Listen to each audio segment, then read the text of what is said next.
Every year, the Royal Swedish Academy of Sciences awards the Sveriges Riksbank Prize in Economic Sciences in memory of Alfred Nobel. Yes, we have to call it that because, strictly speaking, it's not a real Nobel. It was established by a central bank, not the dynamite inventor himself. Usually, this prize celebrates the builders, the people who tell us how to grow markets, optimize portfolios, or reduce poverty. It is a prize for creation. But in 2005, the committee did something dark. They handed the most prestigious award in economics to two men, Robert J. Aumann and Thomas C. Schelling, for teaching us the logic of destruction. Their citation reads, "For having enhanced our understanding of conflict and cooperation through game theory analysis." Translation, they won the Nobel Prize for explaining why we fight. Before 2005, most people looked at war, strikes, and racial segregation as failures. We thought they were mistakes caused by emotion, hatred, or sheer stupidity. We assumed that if everyone was just rational, we would all hold hands and sing songs. Aumann and Schelling looked at the exact same chaos and said, no, this isn't madness, this is math. They argued that burning a bridge, threatening a nuclear holocaust, or even segregating your neighborhood isn't necessarily evil or stupid. Under the cold light of game theory, these are often the most rational moves a player can make.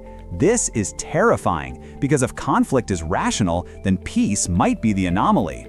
To understand why the world is currently on fire, from trade wars to real wars, we need to dive deep into the minds of these two geniuses. In this video, we are going to answer three massive questions. Question 1. The trap of common sense. Why did the world assume for so long that conflict was just a mistake to be fixed, rather than a strategy to be played? Question 2. The mechanism of madness. How did Schelling and Aumann prove that tying your own hands and cutting off communication are actually the smartest ways to win negotiations? Question 3. The infinite game. Is cooperation actually possible in a world of self-interested players, or are we mathematically doomed to destroy each other? For decades, traditional economics had a blind spot the size of a mushroom cloud. It was obsessed with efficiency. In a standard Econ 101 textbook, war is the ultimate sin. Not because it's immoral, economists don't care about morals, but because it is inefficient. Think about it. War destroys infrastructure, strikes stop production, lawsuits drain resources. In game theory terms, these are negative-sum games. Everyone ends up poorer than when they started.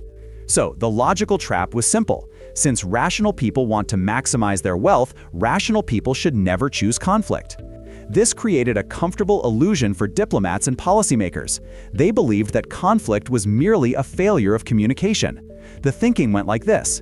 If two nations are about to go to war, it's just because they misunderstand each other. If we can just get them in a room, show them the spreadsheet proving that war is expensive, they will shake hands. The tone is beautiful, it sounds civilized, and for a long time it was the dominant view. But there was a massive problem. This peace is rational theory couldn't explain reality. If conflict is just a mistake, why is human history defined by it? Are we saying that every union leader who calls a strike is bad at math? Are we saying that the US and Soviet Union, led by the smartest strategists on Earth, built thousands of nukes just because they forgot to talk to each other? No, this is where the 2005 laureate stepped in to shatter the illusion. Thomas Schelling, an American strategist who watched the Cold War unfold from the front row, realized that the economists were wrong. He saw that conflict wasn't a breakdown of the system, it was the system. He argued that in certain situations, behaving irrationally, like a madman ready to blow up the world, is actually the most rational way to get what you want.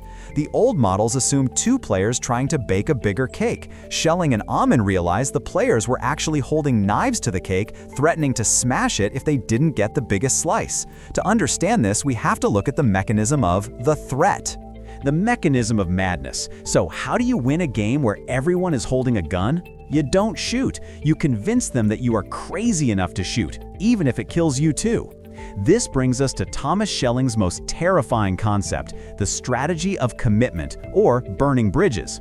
Imagine a game of chicken. Two cars drive at each other. The first to swerve loses. If no one swerves, both die. Standard logic says, keep your hands on the wheel so you can react. Schelling said, no, the winning move is to rip the steering wheel off and wave it out the window so the other driver sees it.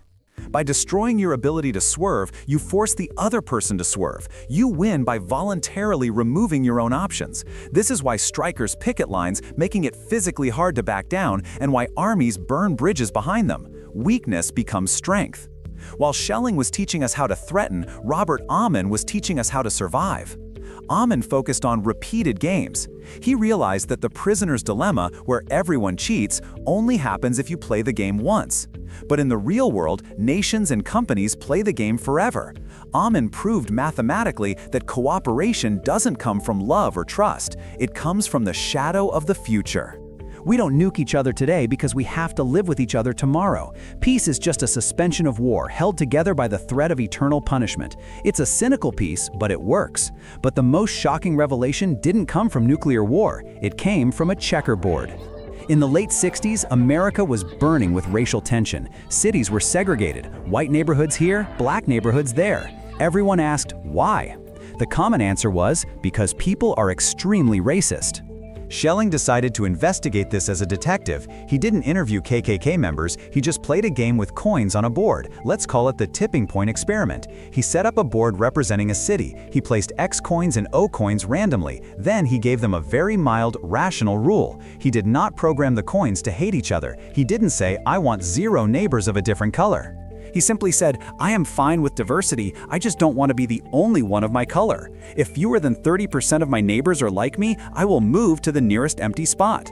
Schelling started moving the coins based on this rule. 1 moved. That changed the ratio for the neighbor, so they moved too. A chain reaction began. Within minutes, the integrated board completely segregated itself. The moderate individual choices led to an extreme collective outcome. This was a bombshell. Schelling proved that you can have total segregation without individual racists. He showed that micro-motives, individual desires for comfort, lead to macro behavior, societal disaster. The system itself amplifies small preferences into massive walls. This is why the Nobel Committee honored them. They showed us that the road to hell isn't paved with bad intentions, it's paved with rational, self-interested decisions. The infinite game. This brings us to the final and most important question. Is there a way out, or are we just coins destined to segregate and drivers destined to crash? The brilliance of Schelling and Aumann is that they didn't just diagnose the disease, they hinted at the cure. Aumann's math gave us a lifeline: make the game longer. If 2 politicians think this is the last election they will ever fight, they will lie, cheat, and burn everything to win. That's a finite game.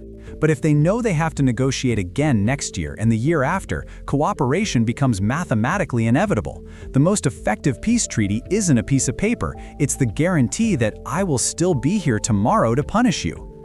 Fast forward to today. Why does the world feel so fractured again? Because we have forgotten the lessons of 2005.